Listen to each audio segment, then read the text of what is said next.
Hala, Beyonce may mayamang admirer. Edo paano na? Dito na ba magtatapos ang EDC?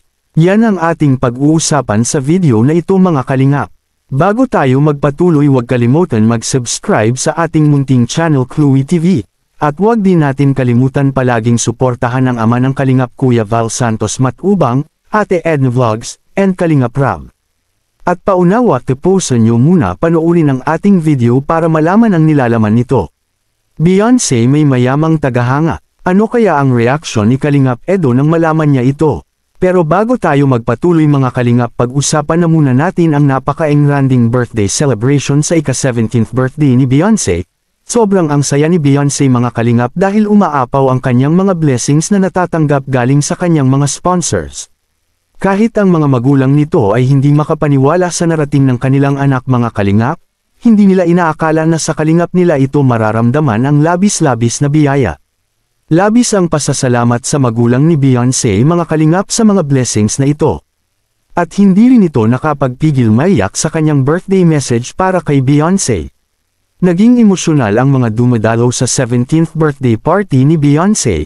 Mas lalong naging emosyonal si Beyonce mga kalingap nang magbigay ang kanyang mga kasamahang kalingap angels ng kani-kanilang birthday message. Ngunit naging palaisipan sa marami ang isang mayamang secret sponsor kung sino kaya ito mga kalingap. Panoorin muna natin ang video na ito.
At tila ba tinatawanan lang ito ni Kalingap Edo mga kalingap, hindi apektado si Papa Edo sa nasabing secret admirer ni Baby Beyonce, kasi alam naman niya na marami talaga ang humahanga sa dalaga. Kahit sino naman ay pwedeng magkakagusto dahil sa angking ganda at napakatalino pa ni Beyonce. Kampante lang naman si Edo kasi alam niya sa sarili na nahuhulog na itong si Beyonce sa kanya. Makikita din naman natin mga kalingap na sa bawat vlog ni Kalingap Rab sa kanila tila ba may lihim na tinatago ang EDC Love Team na hindi alam ng marami. Makikita mo rin sa kanilang mga kilos at pananalita na tila ba magkasintahan na itong dalawang mga kalingap. Sa ngayon hindi pa naman nila inamin sa publiko ang tunay na status ng kanilang love team, pero marami ang umaasa na andin din ang punta sa kanilang pagsasama. Kaya sa ngayon enjoy na lang muna natin ang ating sarili sa panunood sa kanilang serye. Hayaan na muna natin na sila na mismo magsasabi sa publiko kung ano ang tunay na status nilang dalawa. Kaya mga kalingap ipagpatuloy lang natin ang ating solid na pagsuporta sa EDC, at pati na rin sa mga programa ni Kuya Rab at ni Kuya Val.